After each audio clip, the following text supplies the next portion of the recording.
This fall, I'm running for my local school board with one of the platforms being anti-bullying. Now, since I have announced that, a few people have told me school bullying is not a real issue. Well, today we're going to meet a mother who will tell you differently after I hit this music.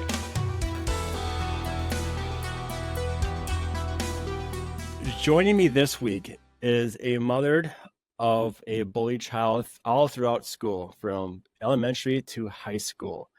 Dana Stone. Dana, thank you for coming on today. Thank you so much for having me. So, first of all, when you sent me your story, I could totally relate to is it your son, right? Son or daughter? Correct. Well, my son is actually trans, Okay, and is transitioning. So when he was younger, he went by Ashley, and okay, in high school, he transitioned to Ian. okay. Well, anyways, I can totally relate to your child because when I was in, like ninth or 10th grade, I tried to commit suicide as well due to bullying. And first of all, I want to ask your opinion. What are your thoughts that I've heard from other people saying that school bullying is not a real issue? What's your thought on that? I think that bullying is still very much prevalent in school, in all grades. I think that a lot of people don't consider bullying as serious as it actually is because I don't think, feel that it impacts as deeply as it can. And so it's Yeah. dismissed because it's something that most people have had some sort of experience with, but have been able to just shake it off. And so everybody just acts like, it's not a big deal and we don't have to worry about it. But it has a deep effect on kids. Yeah, at the time of this recording, a few weeks ago, there was a article that came out. This 10-year-old boy committed suicide due to bullying, and the parents said they notified the school over 20 times of the bullying, and the school came back and said, "Well, you never made a report." So, I guess my question is to the public: how many kids need to commit suicide before bullying becomes an issue? And as you know, as a parent, you had to deal with this, what, three times of your kid trying to commit suicide? Take us back to elementary school when it all started, and let's go up from there. So my child is unique and different, and that is not always accepted. He's very, very smart. And so that's another thing that made him stand out from the other kids. So when he started school, there were certain kids that would pick on him because they weren't doing as well. So he was shining above them academically. And it was a small school. So it was the same kids starting in kindergarten at elementary school through fifth grade. So the same kids that picked on him in kindergarten continued to pick on him throughout the rest of elementary school. And then a lot of them went to the same middle school and high school.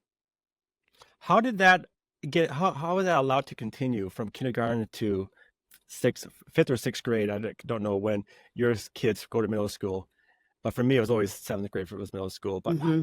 why did the school let that run that so far that long? If it's the same kids, this should have been an easy thing to shut Well, down instantly. and in the beginning, one of the ways that I tried to work with the school was, and in elementary school, they did do some intervention, but the Okay. intervention didn't really happen until he was in like third grade or fourth grade or fifth grade. So at that point, he'd already had several years that he had been experiencing this, and nothing really was done about it. They would, maybe make the child apologize, but there wasn't really any repercussions for what was happening. And then if he tried to talk to the teacher or someone about it, then he looked like he was being a troublemaker. So it turned Yeah. it around, and for him being the victim of bullying, it turned around to then he had to defend himself over something that he didn't do. And it broke him. I mean, it destroyed his confidence. And so that was the difficult part. I actually ended up reaching out to the principal at one point because it got so bad. And the principal essentially called the whole class together to have like a discussion about bullying, which I understand the idea behind it, but it kind of spotlighted my child. And instead of dealing with the actual bullying issue, it just made it worse. Yeah. A few weeks ago, I was actually gaslighted by my own school board because I'm running for one of their positions, and that's gonna be a topic for another podcast recording. But what I've learned is if a person that's being bullied speaks up, it's called the term is called gaslighting. The person that you're reporting this to is going to make it sound like you're the problem and it's your fault. It's nobody else's fault, even though the other person started it. It's called gaslighting. It Mm-hmm. doesn't it doesn't make sense, but I just learned this term like a few weeks ago when it happened to me. I didn't realize I was gaslit until until I Googled it. Like this is called gaslighting. Shoot. Mm-hmm. Um, and I feel like if the school board can do that to people, then it makes you wonder what the chain of command is in the school system itself for allowing bullying to happen.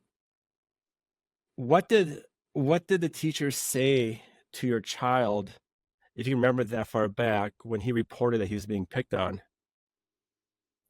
Usually it was just dismissed, or he was made to feel like they had to work it out between them, Okay. rather than the adults in the situation taking on the responsibility to be a mediator.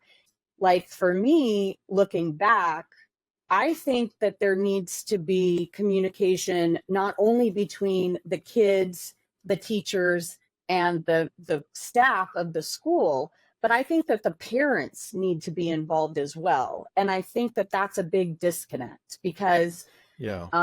when the parents of both sides can't have a conversation about what is happening, I think that the children are put in a position to defend themselves and to advocate for themselves on either side. You Yep. know, the child who's doing the bullying, there's some reason why that's happening, and no one's trying to Correct. figure out why this child is bullying someone else. And then the child that's being bullied is a victim of the circumstances, and they're having to deal with the repercussions of that. So I feel like the adults in the situation are responsible for advocating for the kids because the kids can't do it for themselves. And Do you everybody just feel wants to pretend like it's not happening and push it under the rug. yeah, do you feel that the adults in the school system is just trying to wipe their hands clean and not become a part of the situation? Absolutely. Yeah, and that's what's sad. Someone needs to stick up for your child. Did you know about this right away when it started happening in kindergarten, or did you find out at a later time?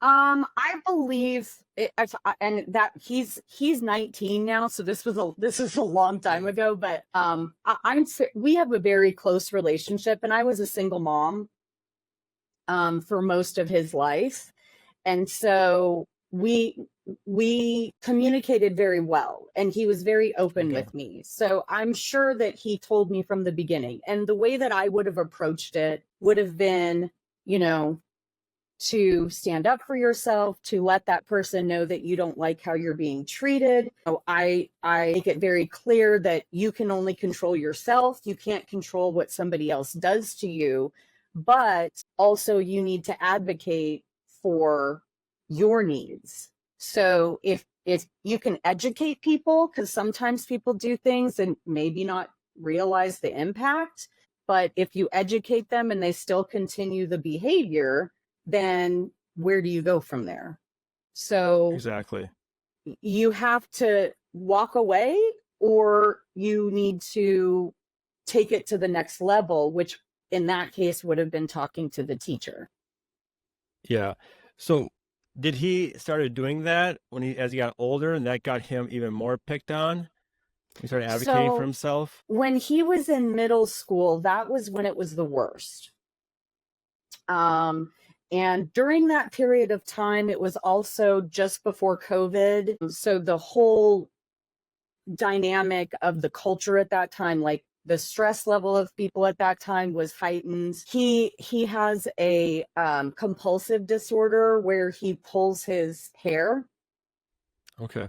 And so we were having to shave his head, and you can see noticeable spots. And what was happening in middle school was that it wasn't just kids that knew him that were bullying him. It was random kids that would see him just walking through the hallway that thought he looked weird, and would bully him because of how he looked.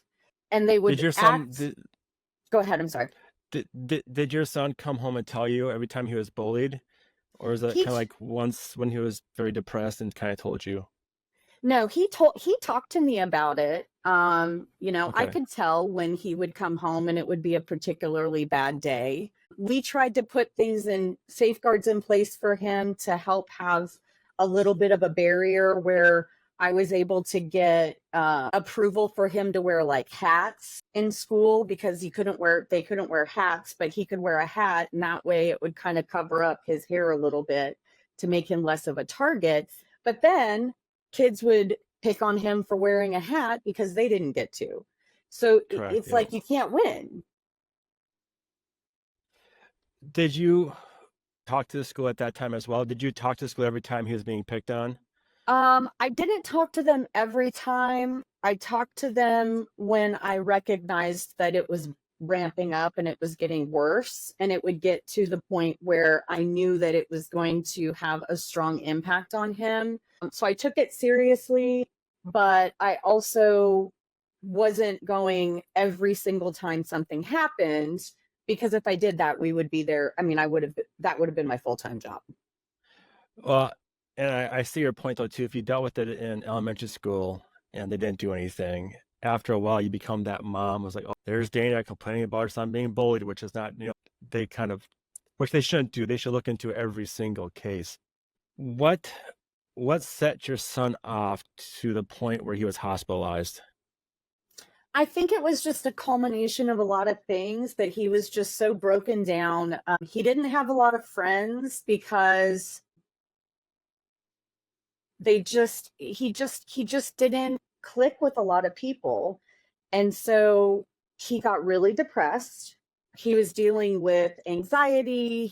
And that's the other thing with bullying, is that it brings in all of these other emotions that kids don't know how to process always. He was struggling with depression. He was struggling with anxiety. He was, just going to school in the morning caused tremendous anxiety because you don't know what you're going to encounter. Yep. The point where it got the worst, he didn't try and do anything, but he had a plan in place. Okay. Well, He had, that's all you need. That's yeah. plenty. So he had thought, and I didn't know that. So I found that out because I knew something was wrong, but he wasn't talking to me, and I didn't know why. So I actually took his cell phone, because our rule was that you can have a phone, but it's my phone. It's not your phone. And anything on that phone, I can look at any time. So don't have anything on here that, you don't want me to see. And in looking at some chats that he had on his phone, that's how I found out. Okay. Are you able to share what his plan was? He didn't ever tell me his plan. Okay. He did. So I actually started getting a degree in social work. So I've had a lot of experience and knowledge in child development and psychology and things like that. And when I was talking to him, he told me some of the information. Mostly it was just that he had thought about it, that he had thought about it to the point where he was worried that he was going to do something. And so when I found this out, it broke my heart that he felt so alone, that he felt like that was his only option. And so we sat down and we talked about it. And I asked him, I said, what do you need? What can I do to support you? You know, are you concerned with harming yourself? And basically, we just decided that, well, he decided. I said, whatever you need, I will support you. So he decided he wanted to go to the hospital. And so we went Okay. to the hospital and checked him into the ER and went through the process of that for behavioral treatment. Yeah. Did you let the school know that I did. he thought about it? What did they I say? did. I called them and they said that there really wasn't anything they could do. And I said, well, I send my child to the school expecting you to take care of them when they are not with me and make sure they're safe. And you're not doing your job. And so I said, I want to work with you. You know, I tried to do what I could, but basically they just kept pushing back and saying there wasn't really anything that they could do. And at that point, the bullying had gotten really bad because it was a former friend. It was actually his best friend. And his Okay. best friend turned this whole group of people against him. And they all started attacking him. So that was the catalyst for the first time. And this all happens Um, at school too, right? yes. And so there, initially, he was in a gifted program for some of his classes. And initially, they were saying that he could stay in this one classroom for some of his classes so that he wasn't interacting with some of these other kids. And I said, well, that's not right because you're secluding him. You're not fixing the problem. Yeah, Like, that's one thing I don't understand is why are we punishing the target? No, they think they're helping the target out. Hey, we're gonna put you in a room, and or isolate instead of you. going to recess, yeah, instead of going to recess, you're gonna stay in the classroom. Why isn't it reversed? Like, okay, the kids who are doing the bullying, you go sit in a classroom by yourself for so many classes. Let your child be. Let him experience school life. The current education system, how they handle bullying, does not make any sense to me at all. No.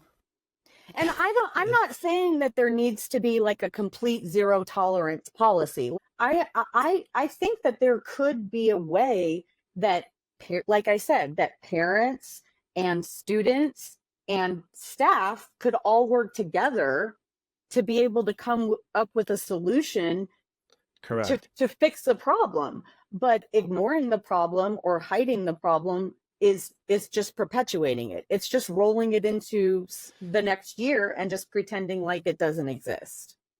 So in my school district, the policy states that any verbal complaints that you make to the school about bullying will be treated as a complaint. So there's no policy procedures for that. It stops right there. Now, if you follow the policies and procedures and you go to the website, print off this form that, one, it's not easy to find. You have to dig for this form. Find that form, fill it out, mail it into the principal.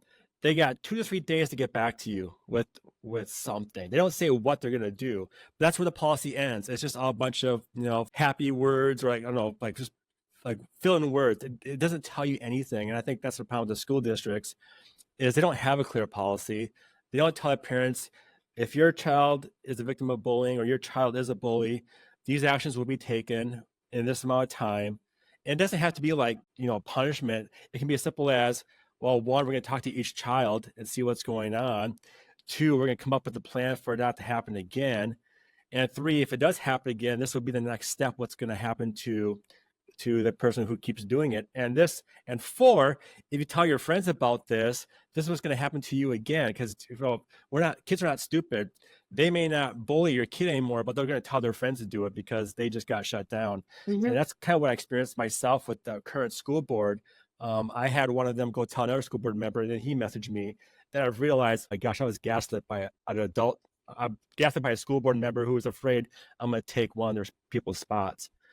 But it's ridiculous. As a parent who went through this, what do you like if you had a chance to sit down and write the anti-bullying policy for your school, what do you want to see?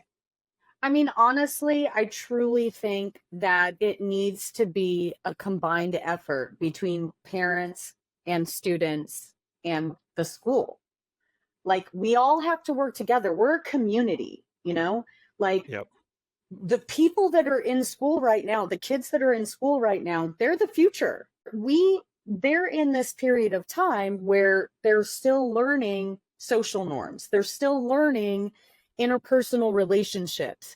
They need to understand that just because you don't like someone in a certain way, everybody deserves respect. And that's the problem. Is Right. what I have encountered in bullying and looking at it from a different perspective is that the kids that are bullying are hurting. They're bullying because for whatever reason something inside of them is hurting, and we're not figuring out why it's starting. We're focusing on the wrong part. We're focusing on the action when we need to be focusing on the why, and nobody's doing that. And if the parents aren't involved and the school's not involved, then kids are supposed to be figuring this out on their own, and they don't have the capacity to do that. So to me, Right.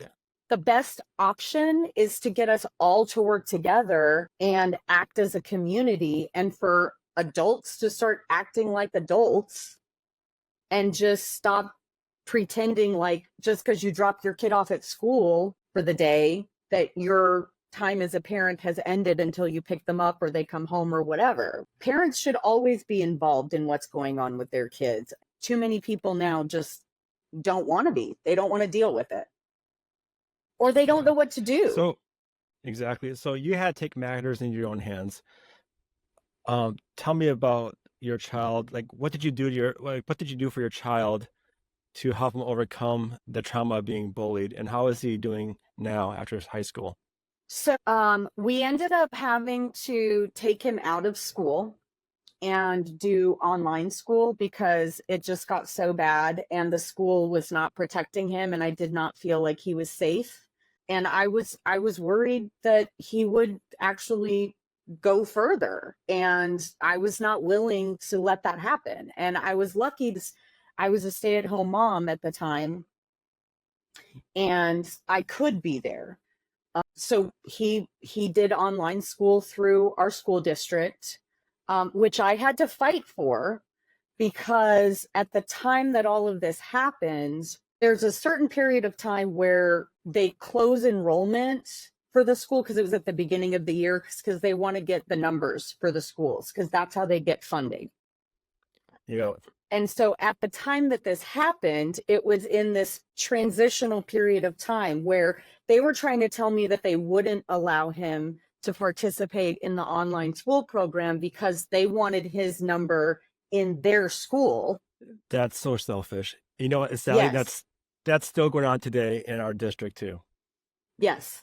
So I said, that's unacceptable and you will do this. And if you don't do this, I'm going to push it as far as I have to push it because I got nothing but time. And I love my kid and I will fight my dying breath for my kids. So we went through that and he went through counseling.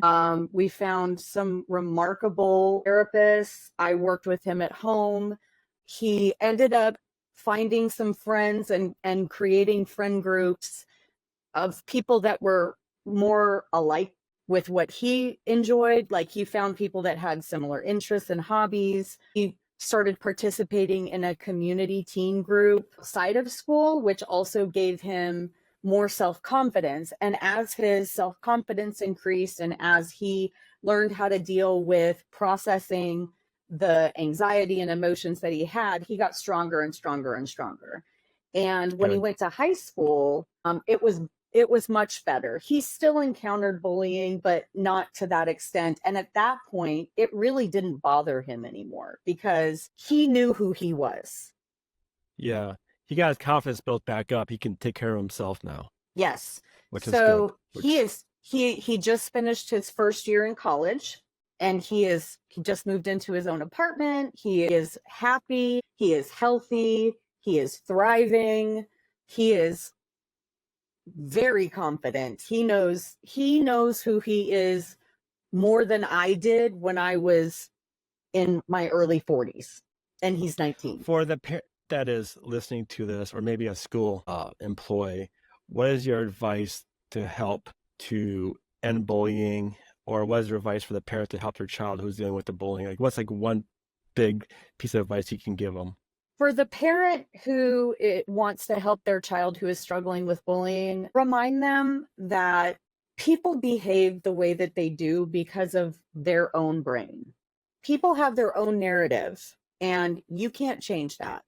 So the best thing that you can do is pour into your child, increase their self-confidence, help them to find ways and outlets to express their emotions when they're struggling, and to be able to stand up to somebody who is confronting them with the authority to say, no, I don't like that you're doing this. I'm not going to allow you to do this. And if you continue to do this, I will take the next step.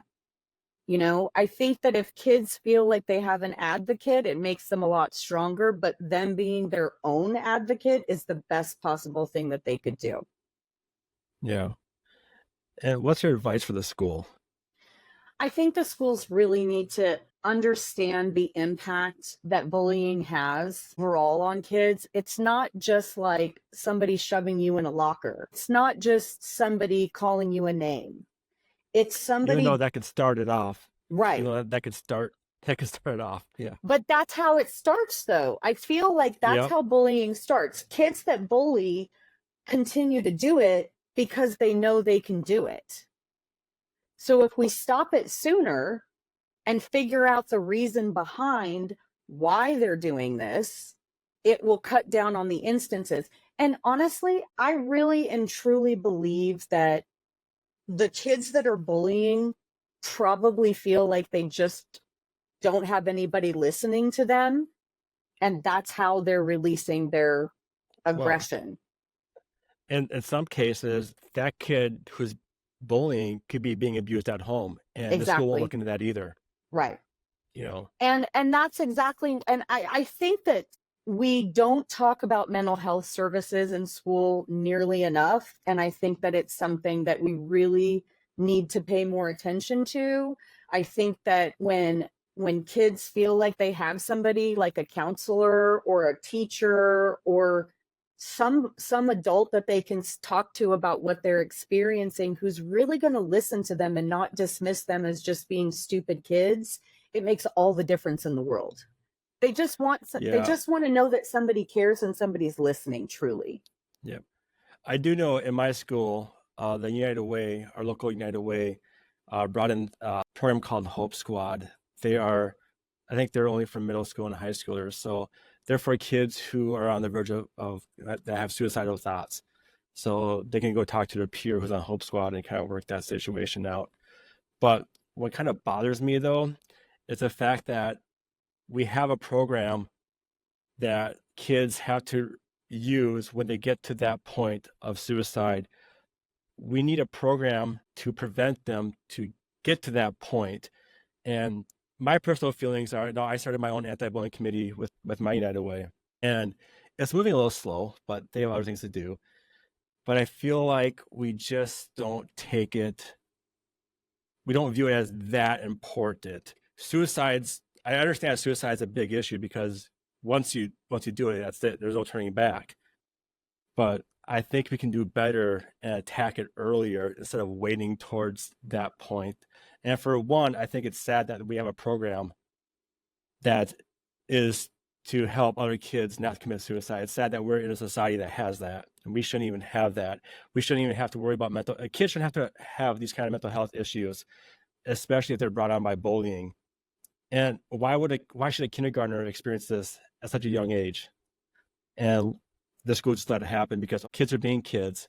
No, kids are not stupid. They're jerks, and if they can get away with it, well, they just got a punching bag. So when they feel bad about themselves, they can go attack your son or your daughter because they can get away with it because it's kids being kids. Kids are not stupid these days.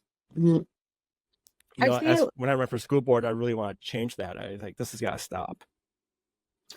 I feel like there should be some sort of mediation, like Yeah. when Yep. adults have problems, we have mediators. So Yep. why wouldn't we have that for schools?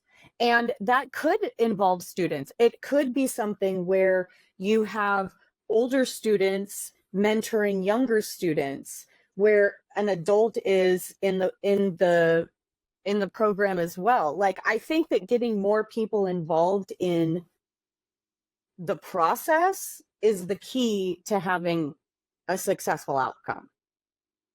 Yeah. Dana, I want to thank you so much for coming on my podcast and sharing your story. If people want to connect with you, how can they do that? I You can connect with me through Facebook. Right now, I don't have a lot of stuff up. I'm in the process of actually starting a website, but I'm not there yet. Okay. Do you have the website name picked out I'm actually working or with a or friend of or mine paid and for? she's doing it. So Okay. Okay. Well, for those listening or watching on YouTube, I will post Dana's Facebook link into the description or the show notes. Dana, thanks again for coming on today. thank you so much for having me, Tim.